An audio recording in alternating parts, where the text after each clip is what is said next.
É um texto bastante conhecido, a pesca maravilhosa. Está presente nos sinóticos, não é? Mateus e Marcos também falam sobre esse acontecimento. E diz assim a palavra do Senhor: aconteceu que, ao apertá-lo a multidão para ouvir a palavra de Deus, estava ele junto ao lago de Genezaré, e viu 2 barcos junto à praia do lago. Mas os pecadores, havendo desembarcado, lavavam as redes. Entrando em um dos barcos, que era o de Simão, pediu-lhe que o afastasse um pouco da praia, e assentando-se, ensinava do barco as multidões. Quando acabou de falar, disse a Simão: faze-te ao largo e lançai as vossas redes para pescar. Respondeu-lhe Simão: mestre, havendo trabalhado a noite toda, nada apanhamos, mas sob a tua palavra lançarei as redes. Isto fazendo, apanharam grande quantidade de peixes, e rompiam-se-lhes as redes. Então fizeram sinais aos companheiros do outro barco, para que fossem ajudá-los, e foram e encheram ambos os barcos, a ponto de quase irem a pique. Vendo isto, Simão Pedro prostou-se aos pés de Jesus, dizendo: Senhor, retira-te de mim, porque sou pecador. Pois à vista da pesca que fizeram, a admiração se apoderou dele e de todos os seus companheiros, bem como o de Tiago e João, filhos de Zebedeu, que eram seus sócios. Disse Jesus a Simão: não temas, doravante serás pescador de homens. E arrastando eles o barco sobre a praia, deixando tudo, o seguiram.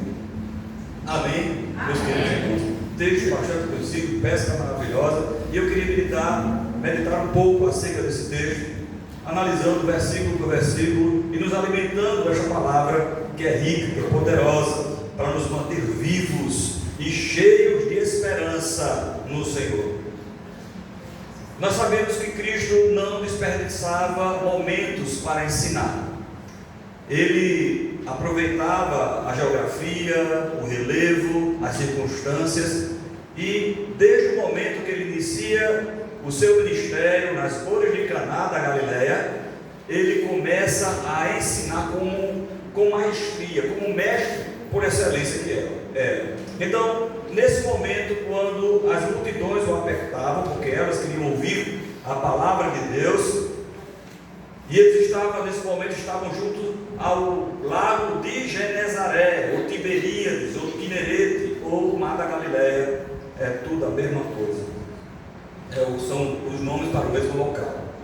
E ele, observando que haviam 2 barcos, pois os pescadores estavam, depois de um período de frustração, de uma noite frustrada, por não pegarem nenhum peixe, estavam ali lavando as suas redes. E você pode até imaginar o que se passa na mente de alguém, quando decepcionado com o seu trabalho, estão ali cuidando das redes, que era o instrumento da pesca, o instrumento que eles utilizavam para pegar os peixes, para se manterem, venderem, se alimentarem, mas não tinham pego nada. E aquele sentimento, não é, de decepção que havia no coração os deixava tristes, não é?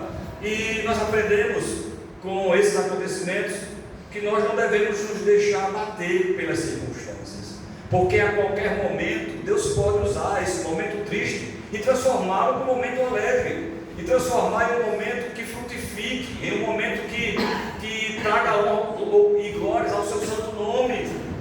Então veja, se eles tivessem tido uma pesca maravilhosa, se eles tivessem pescado tudo, o sentimento que haveria no seu coração, ou o que aconteceria depois com a pesca maravilhosa, não teria o mesmo peso, porque eles não estariam preocupados, pegaram muito, talvez nem lançassem a rede, não, já pegamos demais, os porões estão cheios, nós vamos vender, vamos nos alimentar. Mas são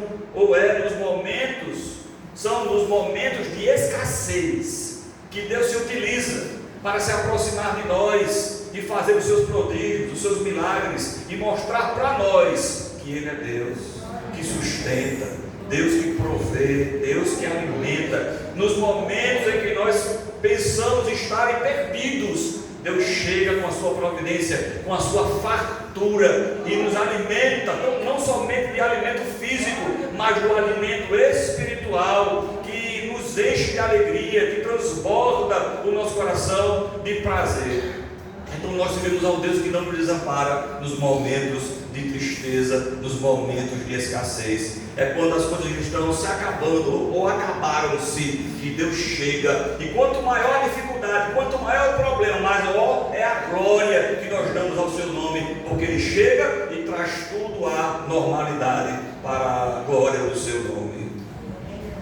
Então ele entra em um dos barcos, que por sinal era de Pedro, e pediu que afastasse um pouco para aproveitar a brisa que veio do mar e pudesse levar a sua voz àquela multidão que estava na areia, que estava na praia.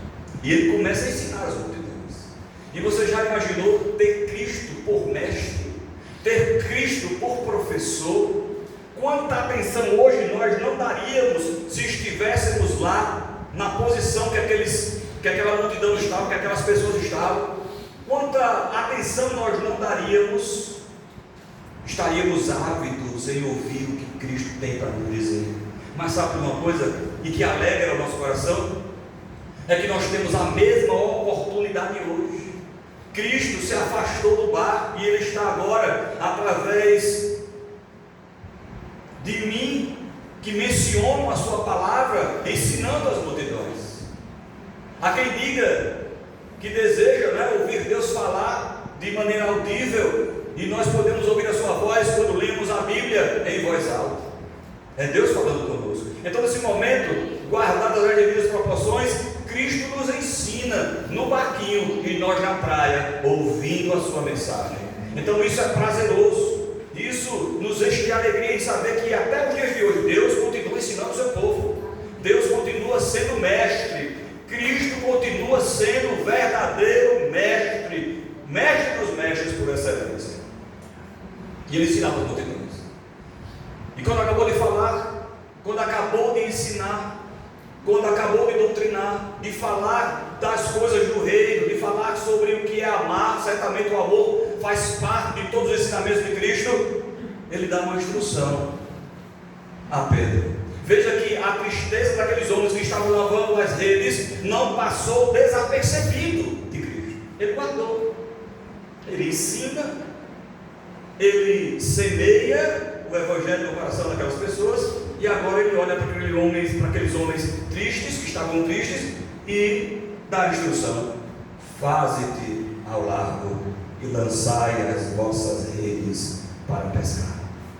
Era um filho de carpinteiro, um homem comum, dando instruções a profissionais da área da pesca. Era alguém que não entendia de nada, dando instruções para aqueles homens que praticamente cresceram jogando rede ao mar. E aqueles homens estavam frustrados justamente por isso, porque trabalhando a noite toda, não apanharam nenhuma piaba, como diz a história. Não apanharam nada. Então Simão, usando de sua experiência, disse: mestre, nós trabalhamos a noite toda, lançamos a rede aqui nessa região todinha, não pegamos um peixe sequer. E por que será que eles não pegaram nada, irmãos? Será que foi por acaso? Será que a maré não estava para peixe? Ou será que aquilo era necessário para que nessa manhã, nesse momento, Jesus Cristo operasse na vida daqueles homens tristes um grande milagre, para que eles pudessem se alegrar e ver nele o Filho de Deus? Isso nos ensina que nós não podemos simplesmente criticar ou murmurar quando as coisas não vão bem, porque certamente Deus que contempla tudo, Cristo que está a par de todas as coisas, está vendo a situação, e quem sabe Ele não está preparando algo grandioso para nós, a depender do nosso comportamento, do nosso posicionamento diante daquela situação. Porque só quem está triste é que sente a verdadeira alegria. Só quem está com muita fome sabe o que é matar a sua fome. Só quem está com muita sede sabe dar valor a um copo de água fresca para se dessedentar. Então, às vezes, As adversidades da vida nada mais são do que Deus nos preparando para algo maior que está por vir, que glorifica com exclusividade o seu nome, o seu santo e poderoso nome. Então nós já podemos trazer ao nosso coração tristeza, trazer à nossa boca murmuração diante de uma situação que não está de acordo com a nossa vontade. Talvez seja Cristo preparando algo maior para glorificar o seu nome. Foi o que aconteceu. Faze de ao largo, lançai as redes para pescar. E a negativa, ou melhor, o sentimento triste de Pedro naquele momento era evidente, mas ele disse: sob a tua palavra, sob a tua orientação, sobre o que o Senhor pediu, nós vamos lançar a rede. Então, se Deus mandar, por mais difícil que possa parecer, se Deus mandar ir para o deserto, como fez com Filipe, fica aí, porque vai aparecer um eunuco, vai aparecer uma pessoa, e a minha palavra, o meu evangelho tem que ser pregado para aquela pessoa. Fique lá, seja obediente, faça. Assim como Jeremias recebeu a instrução de descer à casa do oleiro, e ele foi sem questionar, porque na casa do oleiro Deus tinha algo para lhe ensinar. Deus nos ensina, devemos ser obedientes à sua palavra, para que nós possamos usufruir do seu poder, demonstrando a Ele confiança. Nós temos segurança no Senhor. Se Ele mandar ir, vamos. Se Ele mandar avançar, avançamos. Se Ele mandar correr, correremos. O que Deus mandar, o que Deus mandar para a sua igreja, a igreja vai fazer. Então Pedro diz: não, sobre a tua palavra, sobre o teu direcionamento, a gente avança. Então nós não podemos nos esquecer disso. Por mais difícil que possa parecer, ir para ali, pregar para aquelas pessoas, faz 50 anos e não prospera. Está assim há tanto tempo. Se Deus mandar, vá. Se Deus mandar, nós vamos. E algo vai acontecer. Milagres vão acontecer. Porque Deus é o principal interessado em glorificar o seu próprio nome. Nós podemos utilizar como exemplo a nossa congregação do bairro da Estação. Mas tem pouca gente. Mas está há tanto tempo aqui de portas abertas e nada acontece. Porque no passado. É porque aconteceu.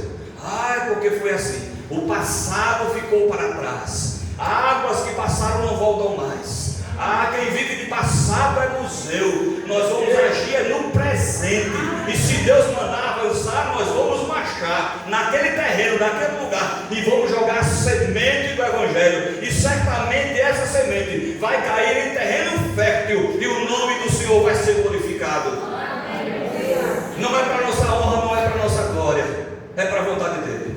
Então nós não podemos ficar batendo na tecla do desengano, a tecla da decepção, a tecla do que deu errado, a tecla do que decepcionou. Não, o momento é outro. O momento agora é o momento de semear. O momento de semear vai chegar, e o momento da colheita também, para a honra e glória do Senhor. Então não sejamos desanimados com relação à obra do Senhor e a tantas outras coisas. Nós temos que ser confiantes. A igreja tem um papel, e o papel dela é pregar o Evangelho. Gostamos muitas vezes de fazer coisas tão distantes, mas Deus nos convoca para fazermos coisas perto, ao lado de nós, na nossa família, no nosso bairro, na nossa cidade, com os nossos conhecidos, conterrâneos. Deus manda pregar o Evangelho para eles primeiramente, e é assim que nós vamos fazer. Vai chegar o dia 21, o dia, se tudo der certo, se não estiver evidentemente caindo um temporal, nós estaremos naquele lugar fazendo nosso primeiro avanço naquela comunidade, dizendo que Jesus é bom. Nós já estivemos lá, tivemos algumas reuniões, falamos com o dirigente da igreja, e para que eu pudesse tomar alguma atitude depois, naquele lugar, era necessário ouvir algumas confirmações do dirigente. E a primeira coisa que eu perguntei, já falei para vocês, era se havia calor ainda no coração, se havia chama, se havia desejo pela obra. E ele disse que sim. Então pronto, a partir de agora a gente vai chegar junto. Já foi feita uma reunião com o nosso patrimônio, vamos fazer algumas modificações, vamos chegar naquele lugar e nós vamos abençoar aquela comunidade com a palavra que liberta, que salva, que transforma, que regenera, que leva o homem para o céu. Vai ser pregado naquele lugar. E eu quero aproveitar o momento e lançar um desafio para a igreja. É uma comunidade carente, amém? Amém. Carente. E a igreja também tem um papel social a ser feito. Eu proponho, para quem puder, nós vamos doar cestas básicas. Vamos evangelizar, vamos entregar uma ficha em cada casa e dizer: olha, vai ter um sorteio na igreja, em determinado momento, em determinado dia, e lá vai ser sorteado cesta básica para participar conosco. É atrair as pessoas para a igreja, para ali ouvirem a palavra do Senhor e no final serem abençoados de alguma forma. Amém. Eu dou a minha primeira cesta básica. Amém. Eu peço que alguém vá anotando o nome aí, em nome de Jesus, e as pessoas que estão levantando a mão. É em torno de R$60 a cesta básica, é a menor que tem, só basta isso, R$60.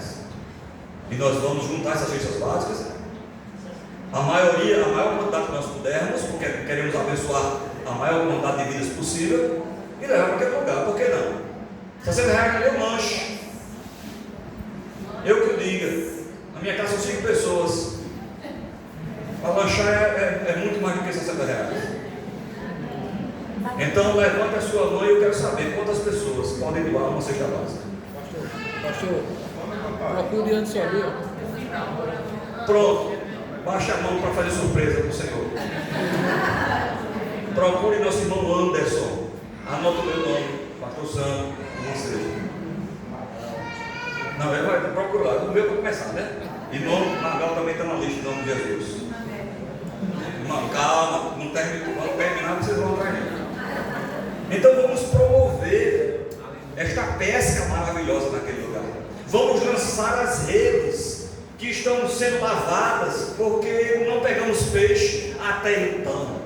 Porque ficou no passado essa experiência. Agora é algo novo. Nós temos pessoas novas, novos pensamentos, novos direcionamentos, humanamente falando. E nós vamos avançar naquele bairro para a glória do Senhor. E nós vamos fazer isso durante um ano. Os cultos mudaram, agora vai ser terça, quinta e domingo, como deve ser a congregação. E toda a igreja está convidada para nesses dias irem adorar naquele lugar. Os oficiais vão se alternar naquele lugar. O nosso irmão Juca não vai lutar sozinho. Ele tem uma igreja ao lado dele, ele tem um exército ao lado dele, ele tem o Espírito Santo de Deus que nos move. E nós vamos invadir aquele lugar para honra e glória do Senhor. E vamos lançar essa rede, seguindo a orientação do Senhor, sobre a tua palavra, Senhor. Nós vamos lançar as redes. Não é para a glória nem honra do homem, mas é para a tua. E fizeram isso, e apanharam grande quantidade de peixes, a ponto das redes se romperem. Deus é Deus de surpresa. Muito embora a quantidade não signifique muita coisa para Deus. Usando o caso de Filipe, mais uma vez, pregando em Samaria, diz o texto de Atos que as pessoas deram ouvidos à pregação de Filipe, e muitas pessoas se converteram naquele lugar. O ministério de Filipe estava em ascensão, era um sucesso naquele lugar. Aí Deus diz: agora pare. O Espírito Santo conduz Filipe, o arrebata e o leva para outro lugar, para o deserto. Deserto é um lugar inabitado. Deserto é um lugar de escassez, de sequidão, de secura, de ardência, de espinhos, de pedras. Mas foi lá que importou ao Espírito Santo salvar uma vida. Quanto será que vale uma vida? Tirou o homem do ministério próspero e levou apenas para salvar uma vida. Mas pensa assim, estatisticamente, em Samaria houve um percentual da população que aceitou, não foi 100%. Amém? Não foi toda a cidade que atendeu ao convite da graça naquele lugar, mas uma grande quantidade de pessoas. Mas no deserto só tinha um, e esse um aceitou, ou seja, foi 100%. Foi 100%. Então Deus tem suas estratégias. Ele nos alcançou assim, enviando pessoas para anunciar o seu evangelho para nós. E no início a gente não dá nem ouvidos, mas as pessoas insistem, batem até abrir. E quem abre é o Espírito Santo. Quem abre não é o homem. Quem abre o coração é o Espírito Espírito Santo. Nós pregamos a palavra de Deus, o Evangelho, tão somente até os ouvidos, e dos ouvidos para o coração. Quem leva é o Espírito Santo. E foi assim que Ele fez conosco. Então nós não podemos perder essa oportunidade de sermos bênção nas mãos do Senhor, de sermos cooperadores do Espírito Santo, anunciando as boas novas e também vivendo as boas novas, oferecendo Cristo e usufruindo de Cristo, oferecendo amor e amando, oferecendo a comunhão e tendo comunhão, oferecendo a unidade e sendo unido, oferecendo a certeza de ser crente e vivendo essa certeza em nosso coração. Senão não faz sentido oferecermos algo que não aplicamos na nossa própria vida. Hoje nós tivemos aqui pela manhã a nossa primeira mesa 360 com jovens e alguns adultos. Quem estava presente, levanta a mão. Eita, graças a Deus. Foi bom? Sim. Amém. Nós discutimos, conversamos, rimos, temas polêmicos, mas isso não foi feito para polemizar, mas para esclarecer qual é o posicionamento de um crente em determinado momento, em determinada situação. E vamos ter a segunda, vamos aprimorar algumas coisas, ajustar algumas coisas para ficar cada vez melhor. E toda a igreja está convidada em nome de Jesus. Foi bênção. Então, assim, do mesmo jeito que nós estamos envolvidos com as coisas do Senhor, do mesmo jeito que nos colocamos na posição de instrumento por Deus, Pedro se colocou, obedeceu, jogou as redes, e ali houve uma pesca maravilhosa, de maneira que um milagre aconteceu, e Pedro entende esse acontecimento como um milagre, porque ele reconhece, prostrado aos pés de Jesus: retira-te de mim, porque sou pecador. Qual é o comportamento de um pecador diante de quem é santo? Pedro se coloca aqui nessa circunstância. Ele entende que só diante daquele algo sobrenatural, só Deus poderia fazer aquilo. Só alguém enviado por Deus poderia fazer aquilo.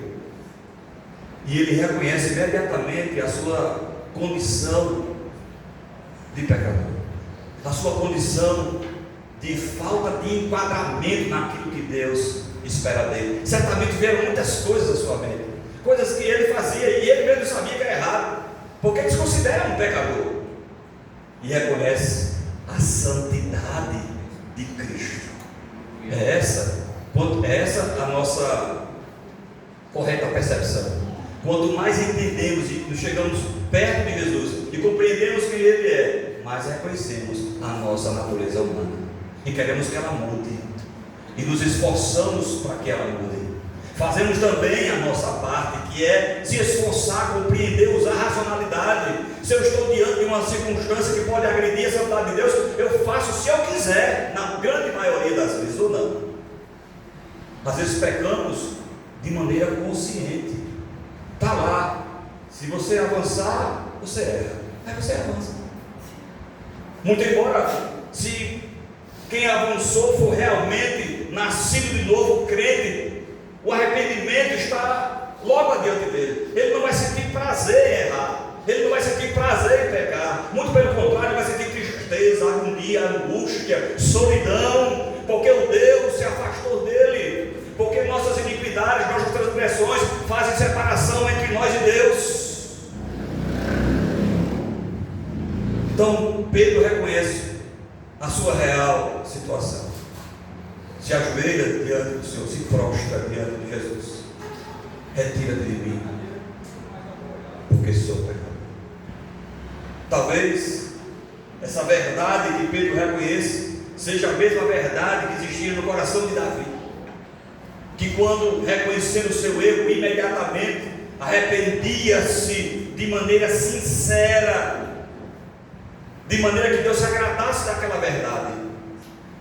O único modo que nós temos de nos aproximarmos do Senhor é com a verdade, de maneira humilde, porque Ele nos conhece por dentro e por fora, sabe as origens, as nossas intenções, as intenções de nossas ações. Embora Davi tenha errado tanto, tenha pecado tanto, ele é um homem segundo o coração de de Deus, dada a sua veracidade, a sua verdade, a sua vontade de voltar ao estado original antes de pecar. Assim, vendo Simão Pedro, mostrou-se, pois à vista da pesca que fizera, a admiração se apoderou dele e de todos os seus companheiros. Estavam lá Tiago e João, filhos de Zebedeu, conhecidos como os filhos do trovão, né? Ou Boanerges, que eram seus sócios. Disse Jesus a Simão: não temam. Diante do sobrenatural, Pedro outras vezes também temeu, né? Andando sobre o mar e por aí vai. Mas Jesus sempre estava para acalmar. Jesus sempre está ao nosso lado para dizer para nós: tenham calma, não temam, eu estou com vocês, eu estou aqui. E como é bom sentirmos confiança em alguém que realmente pode nos ajudar. Quando eu era criança e tinha barulhos à noite, ou um gato, né, mexendo nas telhas, esse tipo de coisa, como uma casa que eu morava nessa época era de meia parede, o que fazia num quarto a gente escutava no outro, aí dava aquele susto, e a gente ficava esperando meu pai tomar alguma atitude, porque eu confiava no meu pai. Aí já era tradição, sabe o que ele fazia?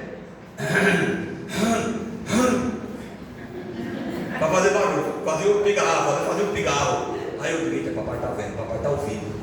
E se ele não fez nada, é porque está certo, vou dormir. Sentia confiança. Para saber que tem alguém na casa, né? Fazia isso alto. Isso trazia, na nossa simplicidade, na minha simplicidade de criança, paz no meu coração. Papai está aí, papai sabe. Então, mediante as circunstâncias da vida, que muitas vezes não são agradáveis, calma, papai está vendo, papai sabe, papai protege, papai cuida, ele ensina em meio a essas dificuldades. Mas estamos sempre protegidos pela sua potente e poderosa mão. Não tema, ele está conosco. O Deus de Jacó é o nosso refúgio, ele é o nosso bastião, a nossa fortaleza, socorro bem presente no momento da angústia. Então nós temos que aprender a andarmos como crentes, confiando naquele que nos chamou e tem propósito em nossa vida. Além de dizer: não temas, não tenha medo, daqui para diante vocês serão pescadores de homens.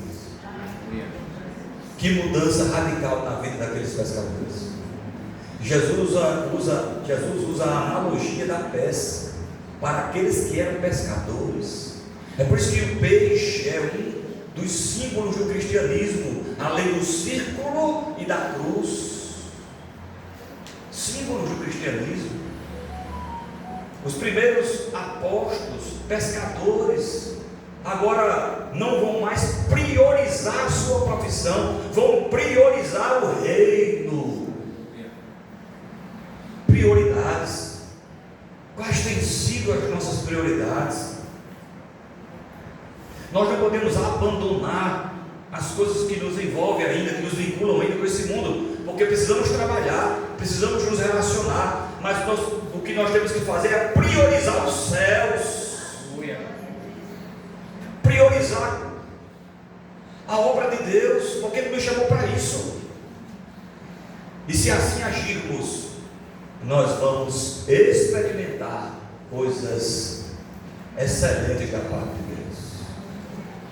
Ele vai nos mostrar coisas que estavam ocultas e agora vão se revelar para nós. E arrastaram eles o barco sobre a praia, deixando tudo o seguir. Não é deixar tudo, não entenda, abandonar, não falar com ninguém, foram embora. Não. Eles mudaram agora de foco, mudaram de importância. Agora o que estava importando era aprender de Jesus, o que ele tem para ensinar.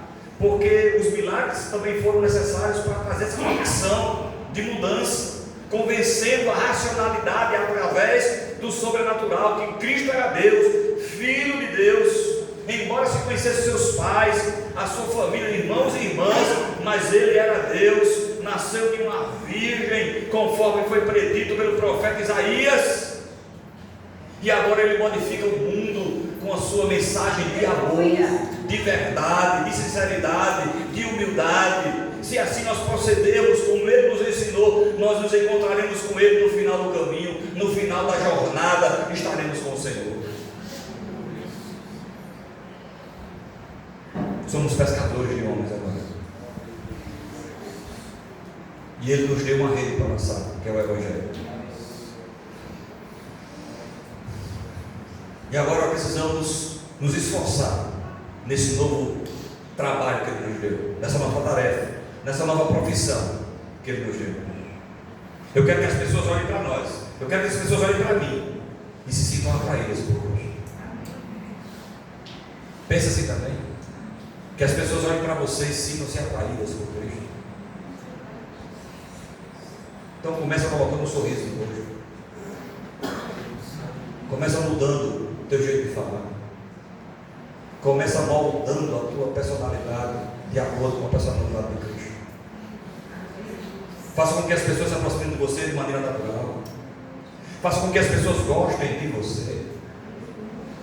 Faça com que as pessoas sintam prazer em estar perto de você. Eu gosto tanto de fulano, só tem uma palavra suave, boa, agradável.